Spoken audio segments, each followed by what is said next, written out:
Ladies and gentlemen, today's guest on Christ Over Crypto is a decorated 10-year Navy veteran, a certified John Maxwell personal development coach. He also has his own show on WBGR Network Ministry that helps boys become men and men become better. Welcome to the show, Mr. CJ Akintade. Thank you for having me. I definitely appreciate it. Yeah, man. Let's just skip all the formalities. Obviously, I'm excited for you to come on to the show. I respect a lot of everything you've been doing as far as just your transition, your transparency that you've shared on your show and things like that. And we're gonna get in touch on a little bit of that in this interview today. But I want to start you off. I'm gonna throw you a softball.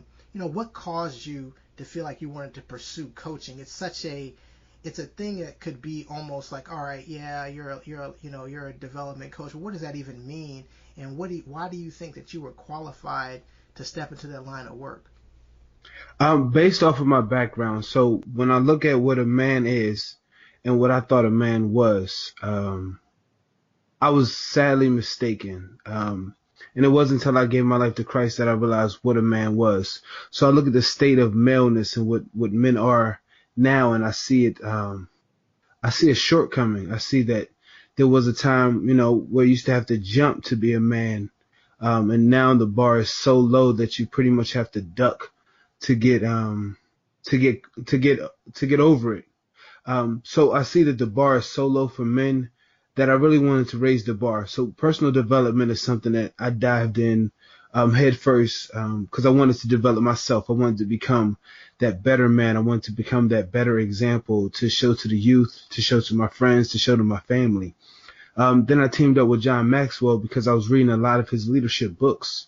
And I saw how he believes in adding value before he offers anything. And I thought that was very important to add value.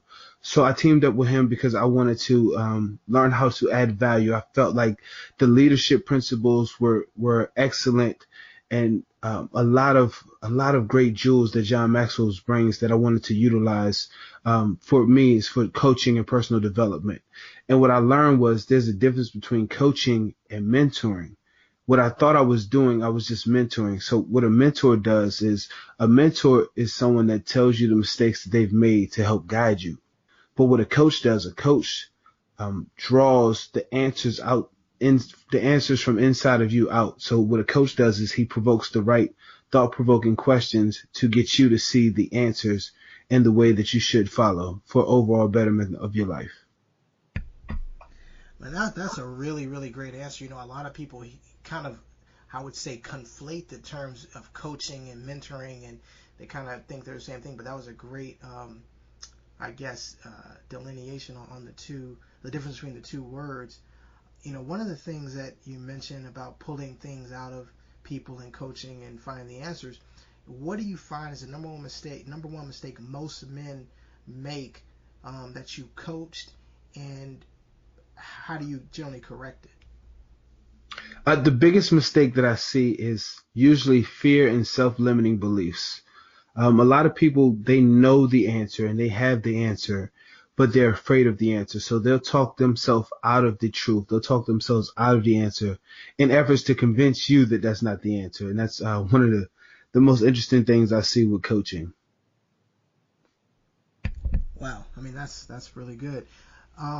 So, obviously this is a investment podcast. We talk, the name of it is Christ Over Crypto. You can listen to this episode or any other episode on iTunes, Stitcher, Podbean, Google Play. And, one of the things we talk about on this podcast, we talk about money, we talk about investing and responsibly. What kind of investment do you feel like it is for a man or men in general to have a coach or a mentor? Like, how valuable do you feel that investment is in regards to getting the most out of somebody's life? Well, so I saw an interview with Russell Wilson. Right after Russell Wilson made that pass and that interception pass for the Super Bowl, where everybody was beating him down. And I saw after he came out and took complete responsibility of the mistake. And I was watching another interview of him, and he said that that was his mental coach that helped guide him through that tough situation, that tough decision to come out on top. So when you look at the fact that the professionals have coaches, right? They're professional football players with mental coaches. Like Steph Curry has a shooting coach. So when you look at the professionals are having coaches, I think a lot of people think that we know enough to be good enough. And good enough is not good enough. If you really want to go to that next level, you often need someone that is outside of your situation to help you shape and provoke the thought to get you to the next level. It's very difficult for a man or a person in general to hold themselves accountable. So sometimes you need that exterior motivator to hold you accountable. I think investing in a coach is just as wise as investing in any personal development books or growths or seminars. If you really want to get to the next level, you have to make the sacrifice to do whatever it takes to get you to the next level. And in a lot of cases, it's getting a coach. It's working with someone one-on-one that really knows how to get you to the next level.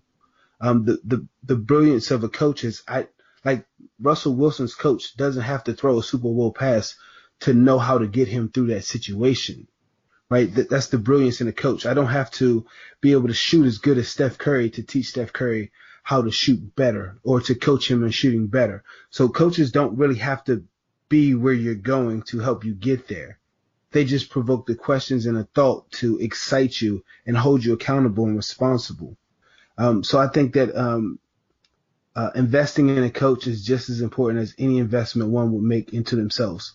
I mean, I think personal development is the most important investment a person can make in themselves, period. Man, that's a really good answer. I'm gonna test. I wouldn't say test you here, but I'm gonna have a little bit of a maybe throw you a curve on this one. So you said okay, people should invest in a coach. You know, even professionals have coaches.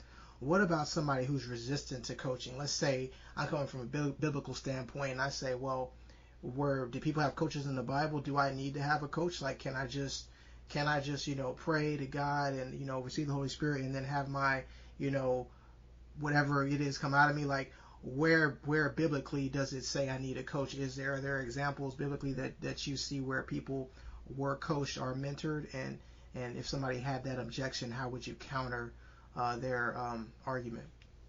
I will start with the beginning. So the first example I've seen, or the best example I can use as far as a coach biblically, is Moses. So Moses was face to face with God on a regular basis. Moses spent so much time with God that the other people couldn't even look at him. He had to wear a veil over his face because of the glory of God was on his face. But Moses still needed Jethro to come in and coach him on how to better manage his people and better manage his time. So I think in knowing that even Moses, a man of God, that actually spent time with God on a regular basis, that actually saw God, still needed a coach. He still needed someone with the outside perspective to help guide him through success. So I think when you're able to look at that and see that Moses, the man of God, needed a coach, I think we all need a coach. Man, that was good. That was I tell you what, if Moses needed a coach, we all need a coach. I don't think anybody can come in here and say they was that was a great point. That was really really awesome. So I'm gonna get you out of here um, on this. Just looking forward. Obviously, you've had a lot of success so far coaching, and you're a fairly young guy. What do you feel like is your or you maybe don't know this yet, but what do you feel like 10 years from now is going to be your story with coaching? Or what do you feel like is the vision that God has for you in this coaching ministry that you're pursuing now? So it's funny you ask this because this is something that I was pondering on and thinking about very recently, like yesterday. And I was like, where do I see myself? What do I see me being able to do? So ultimately, I know that the people of God, the people that are in the churches, these are the people that are supposed to have the godly ideas. These are the people that are supposed to have the godly inventions, the godly companies. And for some reason, a lot of us, we're getting the information and God is giving us a new idea and God is giving us new things to do. God is giving you wisdom in certain areas, but we need coaches to help get over the hump. We need coaches to help us get to where God is trying to lead us. So what I would like to do is I would like to have, to be able to have a church that's full of um, entrepreneurs, a church that's full of business owners, a church that's full of people that are actively seeking to live the life that God decided for them to have. And I understand that coaching is what help get over the hump. I think a lot of sermons and a lot of preachers and pastors, they teach principles to get you there, but there's no one that's actually walking you through the steps to get you from here to where you are to where you're going. And understanding that process, there's going to be a lot of uncomfort. There's going to be a lot of fear, a lot of doubt. And I think that me being able to walk with someone one-on-one throughout these stages, maybe even having a 8 or 16 week class, to have people come through to teach them from going from whatever it is that they're doing now to their dream. Like that's what I would like to do. I would like to help people accomplish their dream on a major scale. I think that there's no reason. I think that is an absolute reason why God has given people dreams and visions, but a lot of us just don't know how. We haven't been equipped or prepared for the tools, and I would like to just walk people through getting from where they are to where they want to go on a large scale.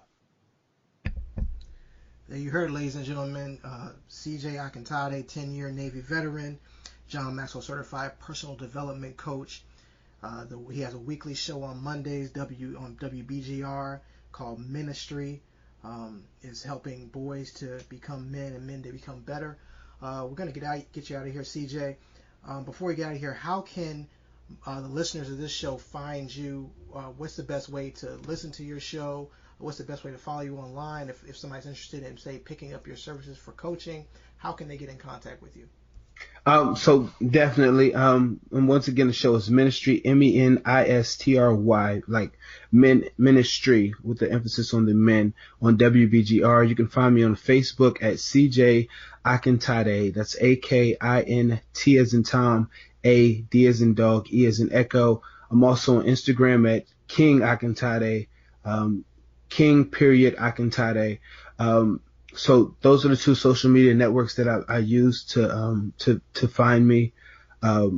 Definitely tune in. The show is Mondays between 5 and 6, and it's streamed right here on Facebook Live, or it's also from the WBGR app. You can watch it online through internet streaming services. So those are the best ways to find me and contact me. There you go, ladies and gentlemen. CJ Akintade, John Maxwell certified personal development coach. Man, thank you so much for your time and for your insight. God bless you as you continue to move forward in your coaching ventures and everything else you're doing.